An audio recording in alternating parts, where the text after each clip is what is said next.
In today's episode, flying the flag for EU and others as Eurovision rolls back last year's strict flag policy, it's a coxfest on Radio 2's commentary for this year's event, and find out who's in pole position as the results of the BBC's search for the UK's favourite 21st century Eurovision song are revealed. I'm Stephen Perkins, and this is Deux Pois. Hello London, we are ready for your vote.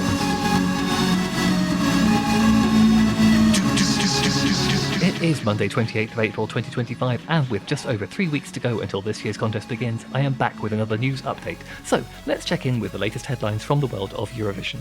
One of the many elements of Eurovision 2024 that caused controversy was the extremely heavy-handed flag policy, which saw audience members having pride flags and EU flags confiscated on their way into the arena, and even winner Nemo having to smuggle the non-binary flag onto the stage. Following a backlash from fans, the EBU promised to review the flag policy for this year's event in Basel, and now the new rules have been revealed, with greater freedom for audience members. Flags will be allowed at Eurovision as long as they do not contravene Swiss law, so flags that promote discrimination or ban terrorist organisations, for example, are still not permitted, but pride flags and EU flags will be allowed in the audience this year, as will flags from non-competing countries, apparently including the Palestinian flag, which was another source of controversy in previous contests. However, the rules will be a lot tighter for delegations, who will only be allowed to display the official flag of the country that they are representing while they are on stage or giving scores, as well as when they appear at any official Eurovision events, including the opening ceremony and appearing in the green room. As for the opening flag parade, each act may only carry one flag, and that will be provided by host broadcaster SRG SSR. This does feel like a reasonable compromise to me. The draconian restrictions on the audience have been lifted and they are allowed freedom of expression, and the policy for the artists, while a little rigid, does seem like the only realistic way to avoid the show itself from becoming overtly politicised.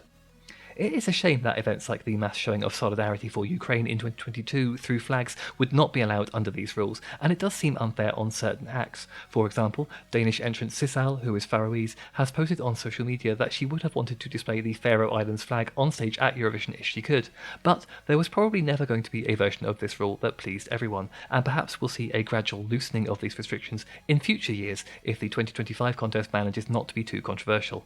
I know, dare to dream, right? In slightly more UK-centric news, the BBC's Radio 2 Eurovision coverage has added a new host to its lineup, as Sarah Cox will be heading to Basel next month to join Richie Anderson on the Radio 2 commentary team. Richie made his Eurovision commentary debut last year in Malmö, while Sarah has plenty of previous form, having been part of the BBC 3 semi-final commentary team in 2011 and 2012, and also returning in 2021, when the coverage was on BBC 4, to stand in when Rylan was unavailable due to illness. Meanwhile, there have been more announcements of guest performers who will be taking part in this year's contest. In addition to the artists whose participation has already been spoken about on this podcast, we can look forward to appearances from Effendi, who represented Azerbaijan in 2021 with Matahari and finished in 20th place, The Roop, who represented Lithuania that same year with Discotheque and finished 8th, and Jørgen Olsen, who won the contest for Denmark in 2000 as one half of the Olsen brothers with Fly on the Wings of Love. More details on what they'll all be doing will hopefully be revealed as the contest draws closer. And finally, you may remember a few weeks ago we talked about the BBC Radio 2 poll to find the UK's favourite 21st century Eurovision song.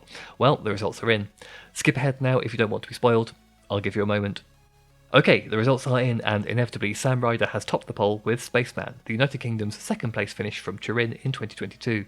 The rest of the top 5 was made up almost entirely of past winners: Lorene's Euphoria for Sweden from 2012 in second place, Conchita Wurst's Rise Like a Phoenix for Austria from 2014 in third place, and Alexander Rybak's Fairy Tale for Norway from 2009 in fourth, with Karia's Cha Cha Cha, the 2023 runner-up from Finland, in fifth place. Now, let us never speak of this again.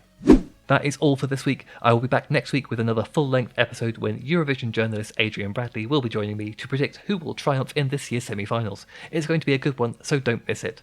In fact, if you haven't done so already, why not subscribe via your podcast platform of choice to ensure you don't miss any of our upcoming episodes, especially as we'll be doing lots of extra shows in the week of Eurovision itself. And if you'd be so kind as to give us a glowing review while you're there, we'd be very grateful for your help in spreading the good word about Deux Pois. Until next time, good night Europe, and good morning Australia.